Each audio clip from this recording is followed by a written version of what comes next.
মন্ত্রী সই জাল করে চাকরির সুপারিশপত্র, জনস্বাস্থ্য এবং কারিগরি দপ্তরের নিয়োগের সুপারিশপত্র এবং এই দপ্তরের প্রতিমন্ত্রীর সই জাল করা হয়েছে। কি ঘটেছে, কার বিরুদ্ধে অভিযোগ জানবো, আমাদের সঙ্গে রয়েছেন প্রতিনিধি সেবক। শর্মিষ্ঠা, অত্যন্ত গুরুতর অভিযোগ। সাবিনা ইয়াসমিন রাজ্যের প্রতিমন্ত্রী, তিনি উত্তরবঙ্গ উন্নয়ন এবং সেচ দপ্তরের প্রতিমন্ত্রী। তার বিধায়ক যে লেটার প্যাড, সেই লেটার হেডে সই জাল করে ভুয়ো স্ট্যাম্প লাগিয়ে নিয়োগের সুপারিশ করা হয়েছে মালদহে কৃষি মেকানিক্যাল জনস্বাস্থ্য কারিগরি দপ্তরের যে মেকানিক্যাল ডিভিশন, তার নির্বাহী আধিকারিকের কাছে। এবং এক যুবকের নাম করে বলা হয়েছে এই যুবক অত্যন্ত তার ঘনিষ্ঠ এবং সে দরিদ্র, তাকে কোনো পদে নিয়োগ করা হোক।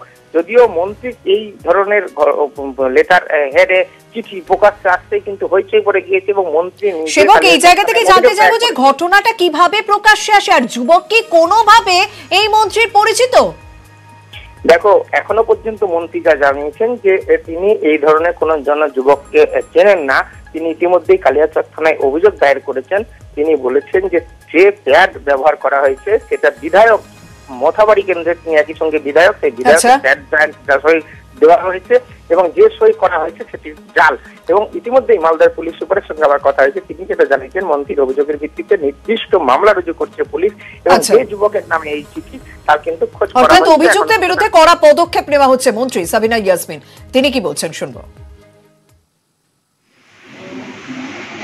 কেউ বা কারা এটা চক্রান্ত করে জাল সিগনেচার করে চিঠিটা করেছে, কিন্তু আশ্চর্য বিষয়, যেই করুক না কেন তার যদি উদ্দেশ্য সার্ভিস পাওয়া থাকতো বা চাকরি পাওয়া থাকতো, তাহলে সে কিন্তু অফিসের চিঠিটা জমা করতো।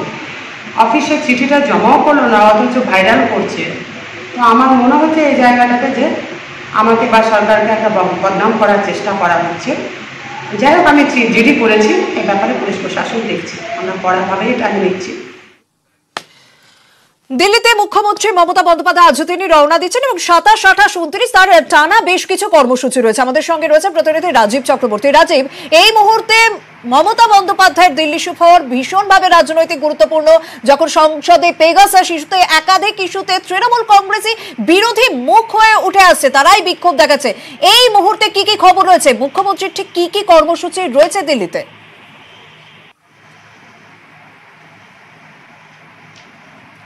রাজীব, মুখ্যমন্ত্রী আর কিছুক্ষণের মধ্যেই দিল্লি পৌঁছবেন এবং তার যে কর্মসূচি রয়েছে তার মধ্যে অন্যতম হলো তিনি বিরোধী রাজনৈতিক দলগুলির নেতাদের সঙ্গে বৈঠক করবেন এবং সেক্ষেত্রে লক্ষ্য কিন্তু 2024-এর লোকসভা নির্বাচন। সেই লোকসভা নির্বাচনকে সামনে রেখেই মমতা বন্দ্যোপাধ্যায় দিল্লি সফরে আসছেন। কিন্তু এরই মধ্যে তিনি আগামীকাল প্রধানমন্ত্রী নরেন্দ্র মোদীর সঙ্গে দেখা করবেন এবং প্রধানমন্ত্রী নরেন্দ্র মোদীর সঙ্গে দেখা করার উদ্দেশ্য তার রাজ্যের জন্য দাবি দেওয়া। আমরা জানি যে করোনা প্রতিষেধক নিয়ে বন্টন নিয়ে যে অভিযোগ রয়েছে, মমতা বন্দ্যোপাধ্যায় সেই অভিযোগে প্রধানমন্ত্রীর কাছে নালিশ জানাবেন এবং কেন্দ্রীয় প্রকল্পে রাজ্যের যে বকেয়া পাওনা রয়েছে কিন্তু তিনি কথা বলবেন।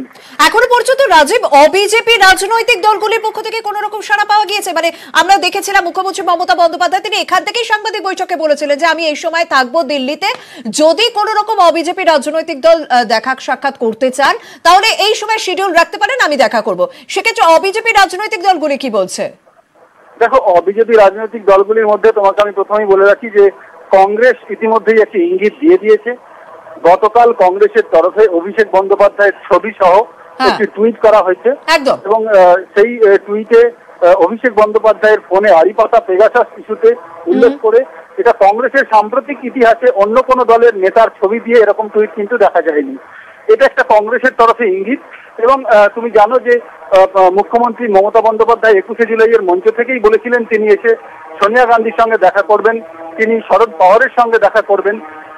খুব স্বাভাবিকভাবেই মমতা বন্দ্যোপাধ্যায়ের এই দিল্লি সফরের দিকে তাকিয়ে আছে একদম রাজনৈতিক গোটা দেশে তাকিয়ে রয়েছে, কারণ এটা খুব পরিষ্কার যে এই মুহূর্তে টার্গেট তৃণমূল কংগ্রেসের 2024 এবং তারা বাংলার বাইরে এবার তাদের ঘুঁটি সাজাচ্ছে। আমরা 21শে জুলাইয়ের সভা বেশ কিছু জায়গায় দেখেছিলাম, উত্তরপ্রদেশে, গুজরাট সহ বেশ কিছু জায়গায়, ত্রিপুরাতেও। এবার দিল্লি রাজনীতিতে, জাতীয় রাজনীতিতে মমতা বন্দ্যোপাধ্যায়ের এই সফর কতটা গুরুত্বপূর্ণ হয়ে দাঁড়ায়, অবশ্যই সেদিকে নজর থাকবে। ধন্যবাদ। মীরাবাই চানু, তিনি অলিম্পিকে রূপোর পদক পেয়েছেন ভারোত্তোলন বিভাগে। সেই মীরাবাই চানু দেশে ফিরলেন, সেই ছবি আমরা দেখব। তাকে স্বাগত জানাতে, তাকে অভিনন্দন জানাতে ইতিমধ্যেই বিমানবন্দরে অনেকে পৌঁছে গিয়েছেন। দেশে ফিরলেন মীরাবাই চানু। টোকিও অলিম্পিক 2020 ভারোত্তোলন পর্বে রূপোর পদক জিতেছেন এবং আমরা দেখেওছিলাম নেটাগারিকরা তাকে শুভেচ্ছার বন্যায় ভাসিয়ে দিয়েছিলেন। প্রধানমন্ত্রী, বিভিন্ন দপ্তরের মন্ত্রী, তারা তাকে শুভেচ্ছা জানিয়েছিলেন। মীরাবাই চানু, সেই মীরাবাই চানু আজ দেশে ফিরলেন।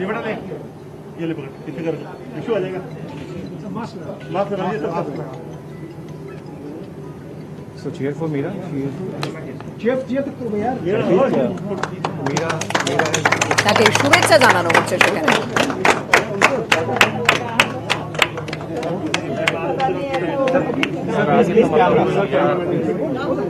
सर आगे बताइए, कोई भी लगा दो सर।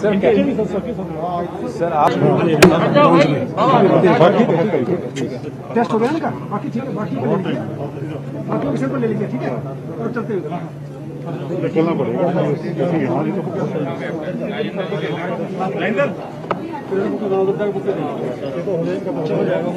ভারতকে ভারোত্তোলনে রূপো জিতিয়ে ইতিহাসে তৈরি করেছেন এই মীরাবাই চানু।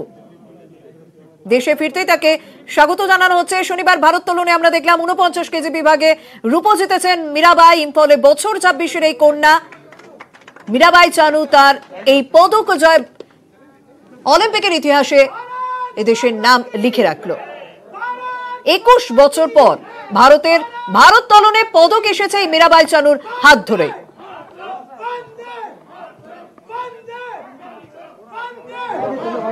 भारत माता की, भारत माता की, वंदे वंदे। फूल नहीं चिंगारी है, ये भारत की नारी है। फूल नहीं चिंगारी है, ये भारत की नारी है।